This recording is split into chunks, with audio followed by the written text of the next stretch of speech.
Саламатсыздарбы, урматтуу телекөрүүчүлөр, Күн маек программасы назарыңыздарда. Биз бүгүн темабыз кесиптик окуу жайлар, алардын сапатын арттыруу жана аларга жаштарды, окуучуларды, студенттерди тартуу маселеси тууралуу сүйлөшөбүз. Бизге билим берүү жана илим министрлигинин секторду өнүктүрүү программасы инклюзивдик өнүгүү үчүн көндүрмө долбоорунун жетекчиси Нурлан Атакановду студиябызга чакырганбыз. Нурлан мырза, саламатсызбы? Саламатсыздар, урматтуу көрүүчүлөр, саламатсыздар студия. Кош келипсиз студиябызга. Бүгүнкү күндө ушул кесиптик окуу жайлар, алардын бүгүнкү акыбалы кандай? Деги эле жалпы жонунан биз кесиптик окуу жайларга кандай көңүл буруп атабыз? Алардын жалпы сапатын арттыруу үчүн биз эмне кылышыбыз керек? Эми биринчиден мен айтып кетерим, ушу кесиптик баштапкы кесиптик окуу жайлар бул баягы илгерки Советтер Союзунан бери калган училище деп коюш керек, ошолордун азыркы күндөгү лицейлер жана экинчи тепкичи бул орто кесиптик окуу жайлар. Алар биздин Кыргызстанда 153. Буларда ушул эки негизги багытта тилекке каршы биз кандайдыр бир жетишерлик деңгээлде буга чейин көңүл буруп келе албай атабыз да. Негедир биздин кыргыздын менталитетинде балабыз же кызыбыз бүткөндөн кийин шыр эле баягы жогорку окуу билим бериш керек. Анан жогорку окуу билим берип, контрагын төлөп, окутуп, 5 жыл окутуп, 5 жыл окутуп, 4 жыл бакалавриат берип, анан окуткандан кийин ошол балдар, кыздардын кээ бирлери өзүнүн кесиби боюнча иштебей, кайра башка кесипке иштеп кетип атпайбы? Бул биринчиден, бул туура эмес менталитет болуп атат. Экинчиден, биздин экономиканын буга чейинки мындай чабал акыбалы ушул жумушчу жана орто техникалык кесиптеги орто техникалык кызматчылардын анчалык көп мындай талап жоктугу болуп келди да. Бирок мынакей Кудайга шүгүр кийинки жылдарда абдан мындай кескин түрдө кыймылдар алдыга кетип атат, экономика алдыга жылып атат, айыл чарбасы дагы мындайкей мамлекет жагынан өндүрүш менен айыл чарбачылыгы бардык багыттарга азыр абдан түрткү берип атат. Ошого карата биз ойлоп атабыз, өзүбүз көз жетип туруп, ушу жакынкы арада баштапкы кесиптик окуу жайларынын бүтүрүүчүлөрү бул жана жумушчу кесиптеги бүтүрүүчүлөр, анан орто кесиптик окуу жайларын бүтүрүүчүлөрү бул жана ортоңку техник кесиптеги жумушчулар абдан керектөөсү көбөйөт да, Анан дагы бир айтып кете турган нерсе, бүгүнкү күндө баары бир биздин бир жон топ жаштарыбыз, балдар, кыздарыбыз сыртта иштеп атат. Ошол жака дагы баягы 11-ди барып эле жумушчу орунга, аларга бияктан баргандан кийин абдан чоң жогорку билимдеги талап кылган ордун табыш абдан татаал. Баарыбызга деле бул баарыбыз билип турубуз, баргандан кийин ушу жумушчу орунга иштейт, басымдуу бөлүгү эле кара жумушка кийет. Кара жумуш иштейт да. Ошол кара жумушка дагы өзүнүн бияктан квалификация алып барса, ошол жумушчу оруну кичине көбүрөөк бааланат да. Анан үчүн биздин долбоордун ичинде дагы улуттук квалификациялык система иштелип чыккан. Ал өкмөт тарабынан 2021 жылы бекилип, бүгүнкү күндө улуттук квалификациялык совет иштеп жатат. Ушул улуттук квалификациялык системада 9 деңгээл бар да. Ушул 9 деңгээлди бүгүнкү күндө биздин лицейди бүтүп барган бала, мисалы Россияга барса, Россия ошону кабыл алууга милдеттүү да. Анткени ушул Россиянын системасына айкайлаша турган өзүнүн инструменттери. Демек бизден бүткөндө алган кагаз, диплом, жарактуу. Аны сөзсүз түрдө кабыл алат. Анан эми бүгүнкү күндө ушул канча деп атасыз, канча орто окуу жайы, канча кесиптик лицейлер деп атасыз? Орто биздин долбоор өзү негизи 100 орто кесиптик окуу жайлар менен иштегенге багытталган. Бул эми биринчи биз жана өзүңүз айтып кеткендей секторду өнүктүрүү программасы деген бул Азия өнүктүрүү банкы аркылуу каржыланат дагы, эки багытта жүрүп атат көп жылдан бери. Бул биринчи ушу мектеп билим берүү жагында өзүнчө долбоор улам тепкич болуп келатат. Биздики ушул кесиптик окуу жайлар боюнча биздики да бул 3-чү долбоор. Биз азыр ушу колледждерге көбүрөөк көңүл буруп атабыз. Билим берүү жана илим министрлигинин алдында бүгүнкү күндө 27 колледж бар. Ушу 27 колледжди биздин долбоорго 8 колледж тандап алынган. 8 колледждин ичинде 16 кесип боюнча биз жардам берип атабыз. 16 кесип бүгүнкү күндө бул приоритеттүү кесиптер. Кайсы кесиптер десеңиздер, бул албетте энергоснабжение боюнча кесиптер, айыл чарбасын кайра иштетүү кесиптер, ветеринария, автомеханика, техникалык автомеханика, курулуш кесиптери. Ушул кесиптер боюнча 8 колледж Кыргызстандын ар кайсы аймагында жайгашкан. Ашпозчулар даярдоо.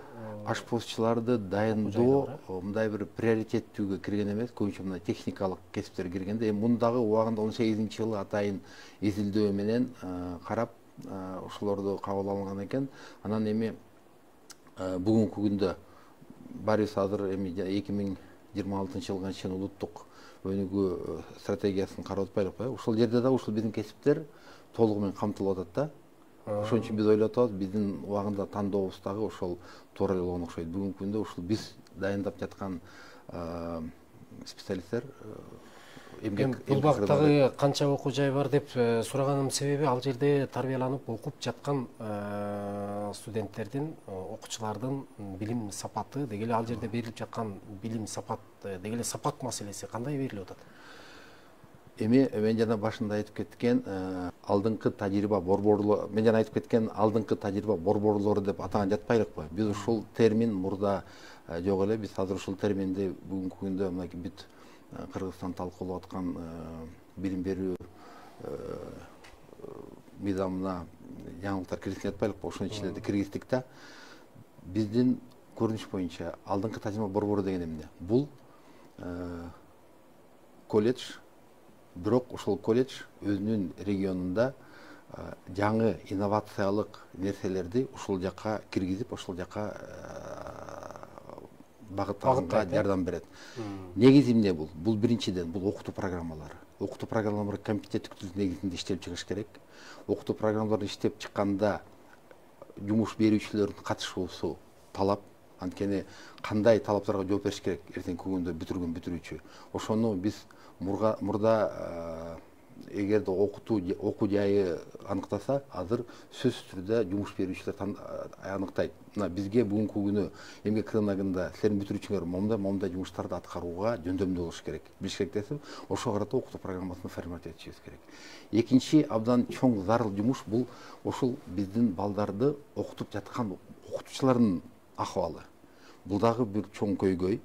Бүгүнкү күндө билим берүү жана илим министрлиги 26-жылга чейин ушул кесиптик окутуу жайларында иштеп жаткан окутуучулардын жөндөмдүүлүгүн жогорулатуу программасын кабыл алынган.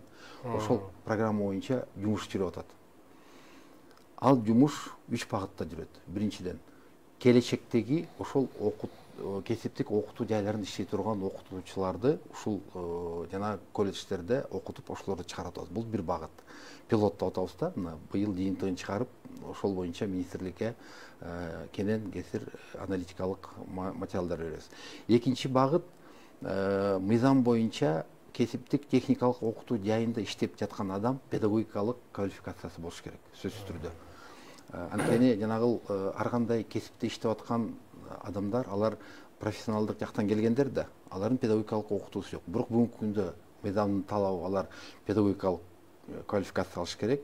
Ушул биздин пилоттук колледждер аларга бүгүнкү күндө жанагындай педагогикалык переквалификация боюнча кызмат көрсөтүп атат. Үчүнчү багытыбыз ошол биздин жана профессионалдык циклде иштеп жаткан окутуучулар өздөрүнүн жөндөмдүүлүгүн жогорулатыш керек. Эмне себептен? Биздин максат жалаң эле ушул студент окутуп жаткан студенттерди жакшы даярдоо үчүн гана эмес, келечекте ушул биз бүгүнкү күнү пилоттук жактан жөндөмдүүлүгүн жогорулатып жаткан мугалимдер ошол аймактагы башка лицей колледждердин мугалимдерине сабак бериш керек. Эми мындайча айтканда, мына биздин пилоттук мисалы окуу жайы бар, Нарын агроэкономикалык колледжи, Нарын мамлекеттик университетинин алдындагы. Эми ушул бүгүн биздин долбоор боюнча иштеп жаткан багыттары булар биринчиден ветеринария, эми Нарын жергеси өзүңүз билесиз, мал чарбачылык, малдуу жер. Эт азыктарын кайра иштетүү, анан энергоснабжение. Ушул 3 багыт боюнча биз ушул колледж менен тыгыз байланышта иштеп атабыз. Ошол 3 багытта ошол жерде иштеп жаткан мугалимдер бүгүнкү күнү биздин долбоор аркылуу келип Бишкектен бул жерден университеттердин алдындагы окутуу борборлорун өзүнүн жөнөмдүүлүгүн жогорулап атат. Ошол жогорулап баргандан кийин алар жалаң эле ошол окуп жаткан студенттерди жакшы окутуу эмес, алар дагы ошол тегеректе жайгашкан башка лицей, башка колледждердин ушул багыттагы мугалимдерине окутуу жүргүзүш керек да. Бул жанагы биздин борбордун өзгөчөлүктөрүнүн бири. Андан тышкары биздин борбордун өзгөчөлүктөрүнүн бири, биз ар бир борбордо окутуу өндүрүш комплекстерин уюштуруп атабыз. Мына жакында эле өткөн жумада ошо биринчилерден болуп Балыкчада жайгашкан Ысык көл индустриалдык педагогикалык колледждин ичинде биз туристтик жана гостиничное дело деген кесип боюнча абдан жакшы имаратын оңдоп, аны бүт керектүү шаймандар менен камсыздап, мынакей ушуну ишке киргиздик. Ошонун ичинде окутуу өндүрүш комплекси бар. Окутуу өндүрүш комплекси деген эмне? Балыкчы үчүн бул 6 кадимки эле гостиничный номер, кадимки эле мейманкана. Ошол мейманканаданын ичине студенттер келип кантип иштеш керек, кантип иш алып барыш керек, ушунун баарын үйрөнөт. Андан тышкаркы убакытта ал ишкана кадимкидей эле мейманкана катары иштеп, ал иштен түшкөн каражат киреше сөзсүз түрдө ошол колледждин материалдык базасын жакшыртууга гана жумшалыш керек. Ошон үчүн жана мен айтып кеткен 16 кесип боюнча биз ар бир 8 колледжде бүгүнкү күнү ушундай окутуу өндүрүш комплекстерин ишке ашырып атабыз. Мен жана Нарында айтып кеттим, Нарындын окутуу өндүрүш комплекси 2 багытта болот. Бул эт азыктарын кайра иштетүү жана ветеринардык клиника болот. Кадимки эле ветеринардык клиника. Ал жерден жана ветеринарияда окуган балдар келет, кандай экенин үйрөнөт, көрөт өз көзү менен. Ал эми кылып жаткан кызматтары боюнча анын түшкөн каражаты колледждин материалдык базасын өнүктүргөнгө жумшалышы керек. Бүгүнкү күндө ушул орто кесиптик окуу жайлардын натыйжасы керек экендигин, бүгүнкү күндө ушул окуу жайлар керектиги тууралуу маалыматтар жалпы окуучуларга, тандоочуларга жеткирилип жатабы маалыматтар? Менин оюмча бул жагынан албетте жумуш жүрүп жатат. Биз буга дагы өзүбүздүн колдон келген салымыбызды киргизгенге аракет кылып атабыз. Эми албетте бүгүнкү күндө биз ушул кесиптик окуу жайлары боюнча маалымат берүү каналдары кеңирээк пайдаланышыбыз керек болот да. Биз ушул жана өзүбүздүн 8 колледжди азыр абдан көзөмөлгө алып окутуп атабыз. Бирок артынан башка колледждерди ушуга чакырып атабыз да. Эми азыр жаштар какта? Жаштар Facebook'та, Instagram'да. Булардан тышкары, мына биздин долбоор аркылуу, мына былтырдан бери биз пилоттоп атабыз, TikTok деген бар экен. Суроо пайда болушу мүмкүн. Ушу кесиптик окуу жайларында окуп жаткан балдарга TikTok'тен баягы ырдап, чордоп, бирин кичине көрсө болот экен. Мисалы, окуп аткан окуу жайларыңарда кандай иш-чаралар жүрүп атат? Мисалы, бир тема биз ошону сунуштадык өзүбүздүн жана 8 колледждин балдарына. Экинчи эмеси, сабак берип аткан мугалимдерге кандай, ыраазысыңар, ыраазы эмесиңерби? Жанагындай оюн түрүндө өзүңөр айтып бергиле десек, ошол боюнча азыр абдан жакшы иш жүрүп атат. Бирок албетте көзүбүз жетип турат. Биринчи тапта бул ушул окуу жайы өзү бул жагынан абдан аракет кылыш керек. Тилекке каршы бардык эле окуу жайлары алардын жетекчилигинен, көз каранды жетекчилигинен, анан жамааттан, анан ошол жерде иштеп жаткан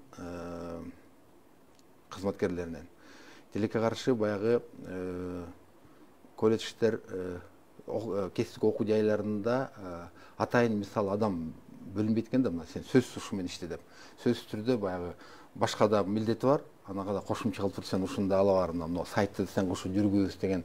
Менин оюмча бул талап көп анча бул подход жакшы эмес да. Анткени эми ал мугалимдин да башка өзүнүн жумушу бар да. Мисалы, колледждин биздин жана 8 колледждин биз байкадык сайттарын ким жүргүзөт?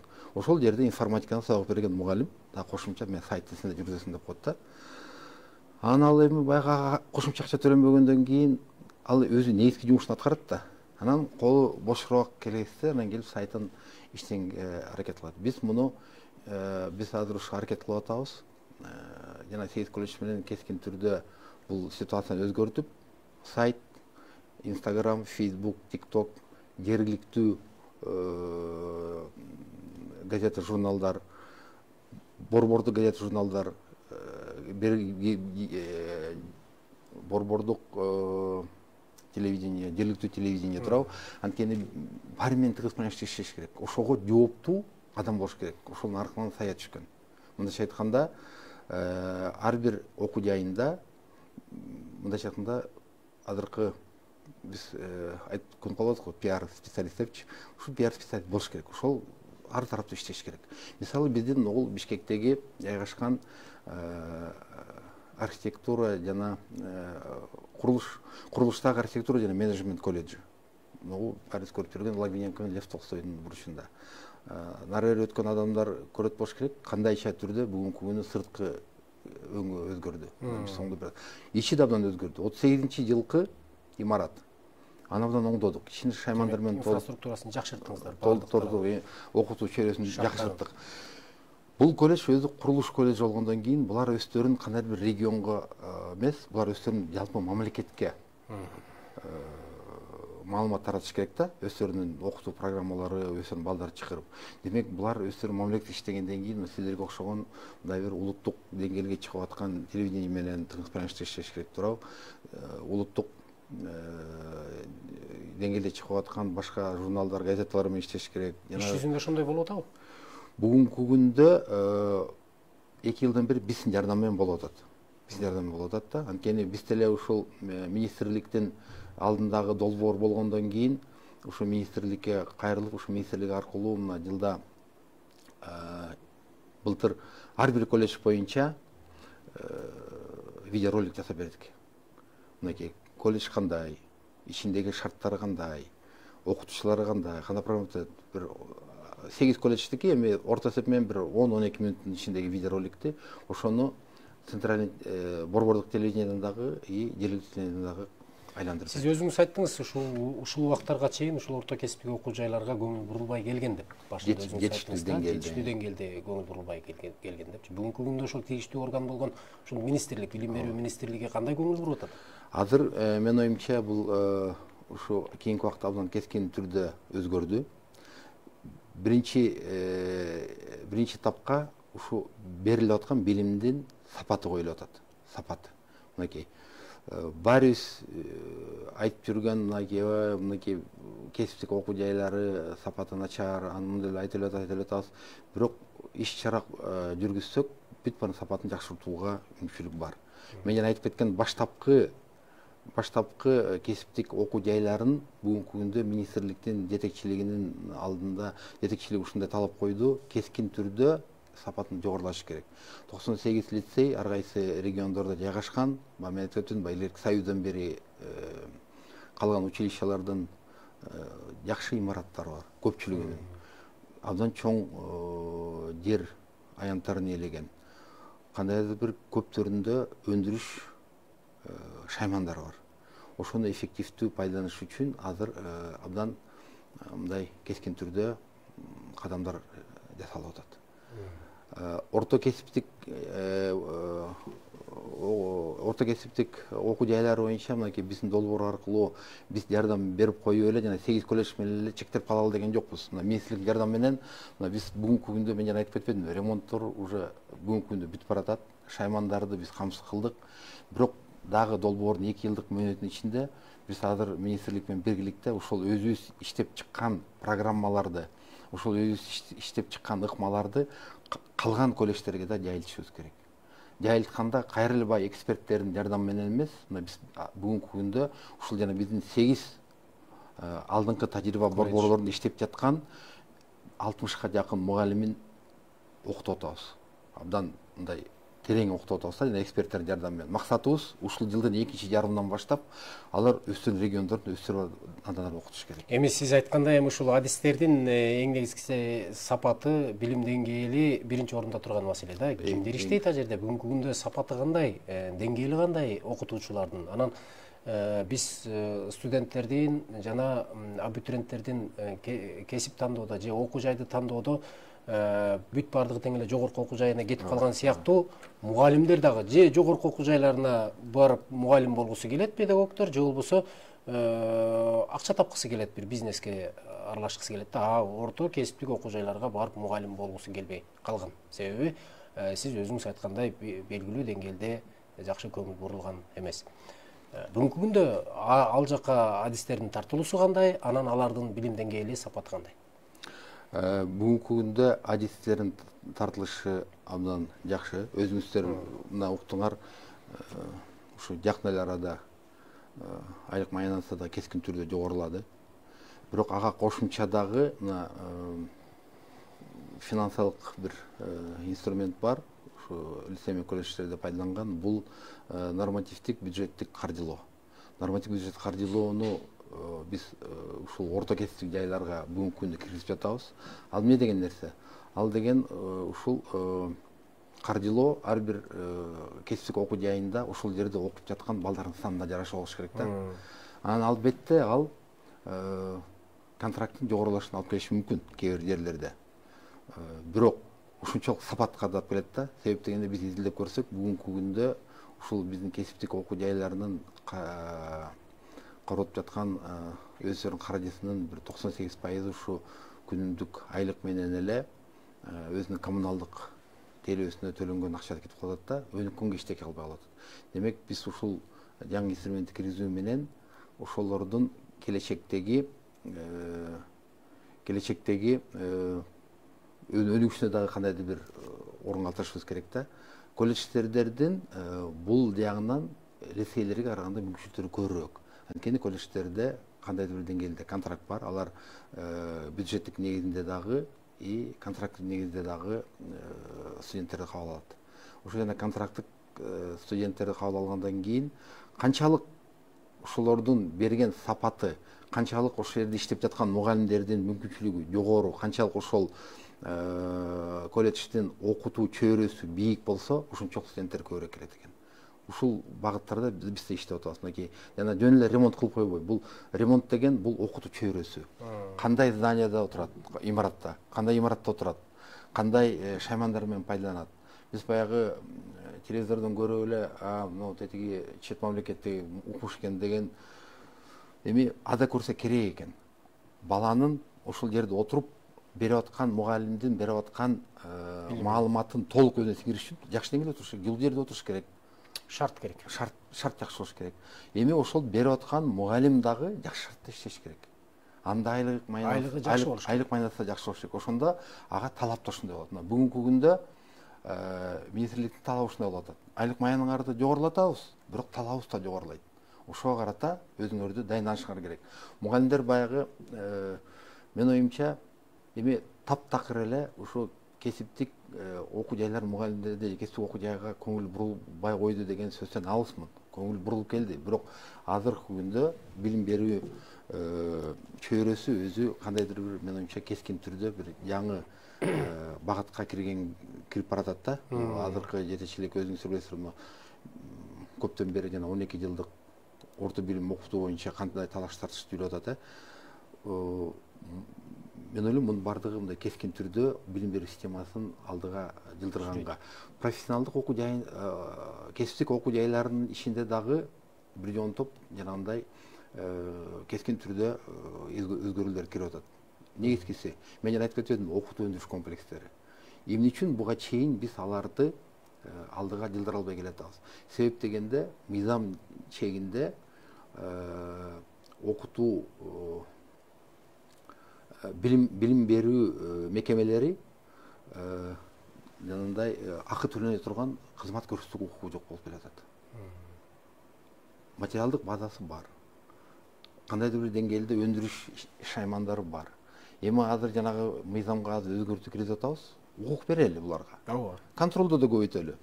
Укук берели булар жалаң эле ошо бюджетти карап отурбай, өздөрү да аракет Акча кылып, тапканга аракет акча аракет кылсын да. Аны аракет кылгандан кийин аны акчаны алып койбой, өзүң эле калсын. Өнүктүр өзүңдү. Мына өзүң Кайсы мугалимдериңе бир проекттерди иштеп чыкса болот да, туурабы? ооба. Эми толтура да айтып атпаймынбы? Азыр ар бир региондордо биз жанагы өзүбүздүн кандай айтып өтпөдүкпү? Кандай кесиптер талап болоорун билишибиз керек депчи. Ушул методологияны иштеп чыктык. Жана 8 колледжде 2 жылдан бери пилоттоп, мына быйыл жалпы кесип берүү системасына сунуштап атабыз.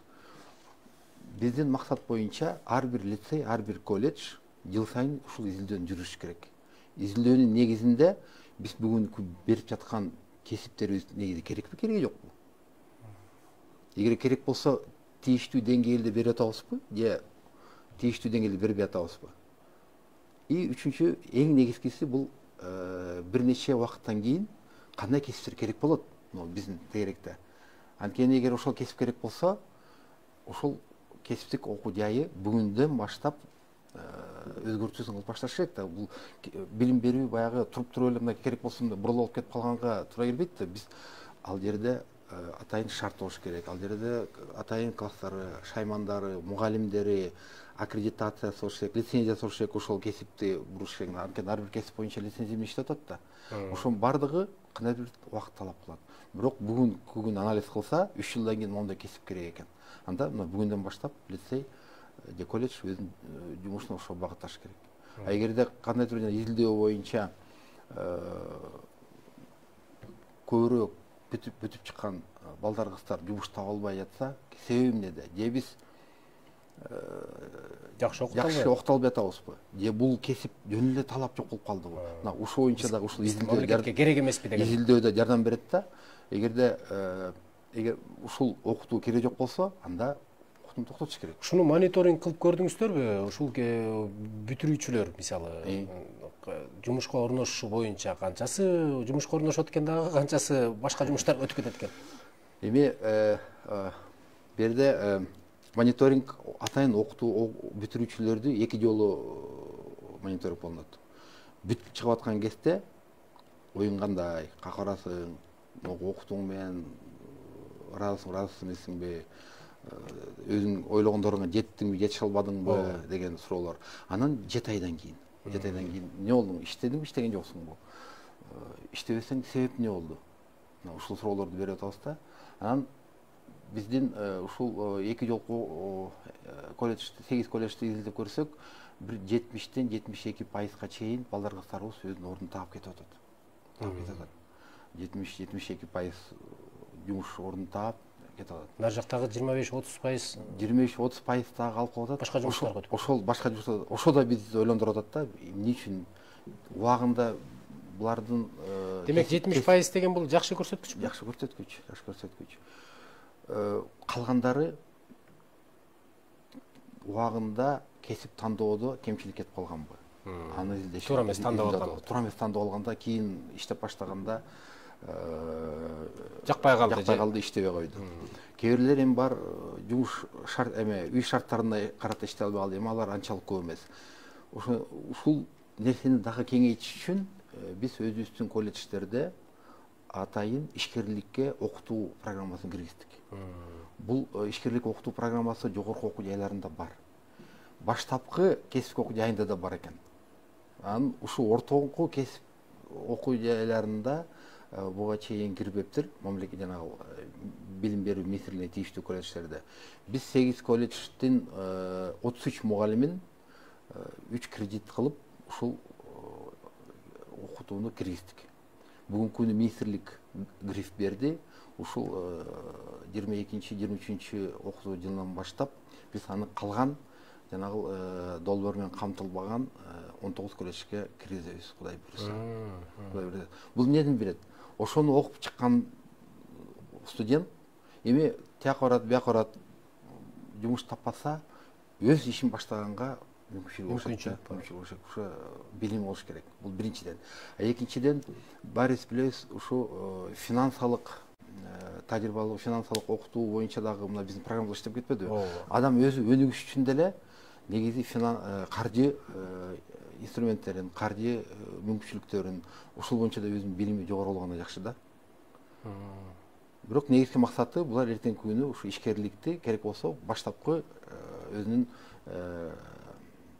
кадамдарын ушу ишкерликке да салганга мүмкүнчүлүгү бар. Эми биз азыр бүгүнкү күндө көрүп билип эле атпайлыкпы? Мисалы, Россияга кеткендерде көбүнчө кайсы кесиптерди талап кылат экен Россия? Мисалы, сварщиктерди, ашпозчуларды, жанагындай кран айдагандарды, мисалы, кран менен иштегендерди. Ошол айлык маянасы да көп экен, мисалычы. Эми биздин министрлик ошондой орто кесиптик окуу жайларды бүткөндөрдү, мисалы, ошондой сыртка чыгып иштейм деп, мисалы, сыртка кетем, жогору айлык маяна алам же болбосо биякта аз төлөп берип атсачы, ошондойлорго мисалы шарт түзүп берүүгө даярбы? Ошондой сырткы өлкөлөр менен келишимдер барбы экен? Сырткы өлкөлөр менен эми бул ишенсеңиз, мен бул суроого жооп бере албайм, анткени мен сферам болбогондон кийинчи мен калп этине алайын, муну эметип берейин. Бирок мен өзүм жекече оюм. Менин оюмча, ушу сыртка чыгып иштесин деп багыт алган кесиптик окутууну өнүктүрүш бул туура эмес нерсе да. Биз өзүбүз үчүн өстүрүшүбүз керек. Эми баары бир кетип атышпайбы? Эми кетип атат, эми муктаждык болуп атат, туурабы? Болуп атат, эле кетип атат. Эми бирок мен ойлойм, биз экономика өнүксө, ошол биз окуткан балдар кыздар ушул жерде калып иштеш керек. Кайра биз мынакей ушул жакында эле ошо дагы ошо кесиптик окуу жайларынын бир жаңы багыттарынын бири министрлик ушу жана валидация маселесин киргизип атат да. Мисалы өзүңүз айткандай, тетиги Россияга иштеп барып келген балдар тажрыйбасы бар. Колунан келет. Даяр адис болуп келишти. Бирок документ жок колунда. Анан кийин бир жерге иштейин десе, мыйзам чегинде бар окуп кел деп кыйнайбыз кайрачы. Азыр жана валидация борбору иштеп калса, комиссия отурат, келет бала өзүнүн мүмкүнчүлүгүн көрсөтөт, жооп бере алабы? Документ алганда иштей бер да. Даяр курулушчулар келип атпайбы? Даяр курулушчулар келип атат. Бияктан даярдалбаган, бияктан окутулбаган даярлар келип атат, Анан биз аларды бияктан кайра келип окутуп, кыйнабай эле тажрыйбасын текшерип, биз баары бизге дал келсе, убактысын албай, анда биз ага документ беришти, ага жол беришибиз керек, иштесин. Кайсы бир сынактардан өтүш керек деп атат, туурабы? Сынактардан өтүп, өзүнүн жана профессионалдык сынактардан өтүш керек сөзсүз. Ошол азыр бүгүн жана азыр жаңы программага ошол кирип атат, валидация борборлору Кудай буйруса иштеп баштайт. Эми азыр өлкөбүздөгү ушул каралбай калган орто кесиптик окуу жайларда бар да, акыбалы өтө начарлар бар. Булардын акыбалын оңдош үчүн бизге эмне, финанс эле жетишпейт атабы же дагы башка муктаждыктар барбы? Эми таза эле каралбай калган орто кесиптик окуу жайлар акыбалы начар деп атат.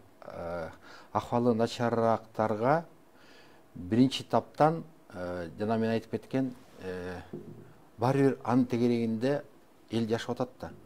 Ошол элге керектүү кесиптер менен калтырып, ошого методикалык жардам берип, анан бир аз каржыдан жардам берсе, булар ордун бутуна туруп кетет. Эми өзүбүздү туура баалай эле, албетте биздин долбоор аркылуу жанагы 8 алдыңкы тажрыйба борборуна берип аткан каржыдай бүгүнкү күндө мамлекет андай каржы бере албайт башка орто окуу жайларына. Бул эми окуу жайлар, как биз ойлойбуз, үлгү катары ар бир региондо болсо, ошого умтулалы. Кандайдыр бир этап менен болсо дагы ошого жылалы деп. Бул кайра эле айланып келип биздин экономиканын өнүгүшүнө келип такалып атат да. Биз бүгүнкү күндө өзүбүздүн социалдык бөлүмүбүзгө мындай жетишээрлик каражат бергенге жетише албай атабыз. Анткени биз кайра эле экономикабызга келип такалып атат. Экономика канчалык өнүксө, ошончолук бул жана тегерек болуп атат да. Бирине илешкен көйгөй болуп атат. Бүгүнкү күндө ушул Кыргызстан эгемендүүлүгүн алган жылдардан бери кайсы кесипти тандаш керек экен деген нерсени башыбыздан өткөрдүк да. Эл карапайым эл билип калды, балдарын каяка окутуш керек экен, эмне 5 жыл окутуш керек бекен, же орто кесиптик окуу жайлар пайдалуу бекен депчи. Биз ошону акыркы ушул 3-4 жыл аралыгында ушул мындай байкап көрдүңүздөрбү? Көбөйдүбү ушул орто кесиптик окуу жайларды тандагандардын саны? Ушул кесиптик окутуунун өнүгүшүн изилдеген 2017-жылы атайын программа кабыл алынган өкмөттүн токтому менен. Ошол программа боюнча 2017-жылы кесиптик окуу жайынын ахвалы изилденген. Биздин долбоор аркылуу ошол эле окуу жайлар, ошол эле көрсөткүчтөр боюнча 2019 жылда изилдедик, анан 2021 жылда изилдедик. Көпчүлүк кесиптер боюнча негизи кесиптик окуу жайындагы балдар кыздардын саны көбөйдү. Балдардын көбөйдү. Кээ бир кесиптер, жана биз айтып кеткендей, бүгүнкү күнү керектен чыгып калды окшойт, ал жерде азайды. Бирок кээ бир кесиптерде кайра көбөйдү. Ал жерде дагы бир он топ көрсөткүчтөр бар, эмес алымдай көрсөткүчтөр да. Ошол окуу жайында окуп жаткан балдардын саны ошол окуу жайынын окутуу мүмкүнчүлүктөрүнө туура келеби, туура келбейби? Окутуу аянттары жетишеби, жетишпейби? Ошол жерде иштеп жаткан мугалимдердин саны жетиштүүбү, жетиштүү эмеспи? Ошол жерде иштеп жаткан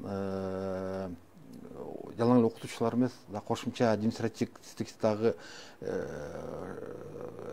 кызматкерлер бар да. Алар иштеп атканы шарты туурабы, туура эмеспи? Окуу жайынын өзүнүн материал техникалык базасы өнүгүп атабы, өнүккөн жок. Ушундай бир он топ индикаторлор, көрсөткүчтөр бар да. Ошолорду изилдеп көрсөк, жакында эле ошонун анализдерин чыгарып, биз бүгүнкү күнү ар бир областтын жетекчиликтерине жөнөттүк да кагаздардычы. Келгиле биз өш жака барып, ушуну алдыңарга коелу. Аны отуруп акылдашалы. Ушул кесиптик билим берүү, ушул аймактагы кесиптик билим берүүнү кандай жол менен жогорулатсак болот? Ошол жогорулаткандагы жергиликтүү бийликтердин орду кандай? Анткени жергиликтүү бийликтер сөзсүз эле тетиги центрди карап, министрликти карап, бюджетти карап отура бербей, алардын өзүндө жергиликтүү деңгээлде колуна келе турган нерселер бар экен да. Ошол боюнча азыр кеңири отуруп сүйлөшөлүп атабыз. Себеп дегенде кээ бир окуу жайлары бар, окуучулары, студенттери көп, аянты жок. А кээ бир окуу жайлары бар, окутуу аянттары көп, каралбайт, аны ремонттой да албайт, а окутуп аткан студенттер аз.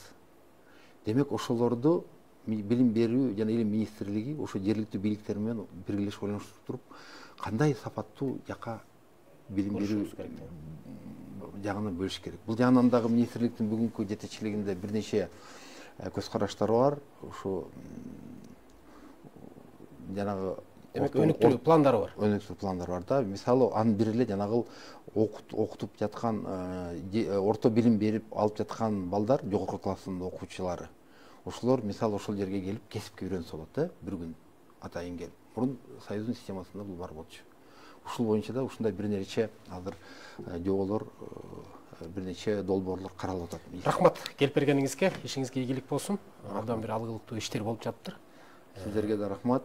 Сиздердин ишиңиздерге ийгилик. Анан дагы этегенде айтып кетерим нерсем, ушу маалымат берүү булактарына дагы абдан көңүл буруш керек да. Булар ушу кесип берүү жагына көңүл буруп көбүрөөк. Мына эми кесип тандоо учуру мезгили алдыда келатат. Ошол убактарда биздин мектептерде, орто мектептерде аяктоочулар туура кесип тандоого да маалыматтарды жакшыраак алыш керек. Орто кесиптик окуу жайлары маалыматтарды жакшыраак бериш керек, чуркап иштеш керек деген маселе да. Рахмат сизге.